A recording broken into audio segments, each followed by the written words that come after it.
ഗോകുലമാളിൽ shopping ചെയ്തുകൊണ്ടിരുന്ന സമയത്താണ് soup കുടിച്ചാലോ എന്ന് ആഗ്രഹം തോന്നിയത്. ഷോപ്പിങ്ങും സൂപ്പും പറയുന്ന പോലെ തന്നെ എന്തോ ഒരു ബന്ധമുണ്ട്. ഞങ്ങൾക്ക് ഷോപ്പിംഗ് ചെയ്തുകൊണ്ടിരുന്ന സമയത്ത് എങ്ങനെയാണ് ഈ സൂപ്പിൻ്റെ പ്രാന്തെത്തിയത് മനസ്സിലായില്ല. എന്നാലും ആഗ്രഹം തോന്നിയതല്ലേ, മുകളിൽ ഫുഡ് കോർട്ട് പോയി സൂപ്പ് ഓർഡർ ചെയ്തു. 2 ടൈപ്പ് സൂപ്പ് ഓർഡർ ചെയ്തു, chicken soup and seafood soup.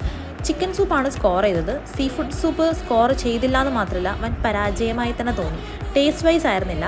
അതിൽ നമുക്ക് ആകെ ചെമ്മീൻ മാത്രമേ അവർ ഇട്ടിട്ടുണ്ടായിരുന്നുള്ളൂ. സീ ഫുഡ് സൂപ്പ് എന്ന് പറയുന്ന സമയത്ത് നമ്മൾ കൂന്തൾ എന്തെങ്കിലുമൊക്കെ sea food items extra add ചെയ്യാമായിരുന്നു. നമുക്ക് വേറെ ഒന്നും ആഡ് ചെയ്തില്ല.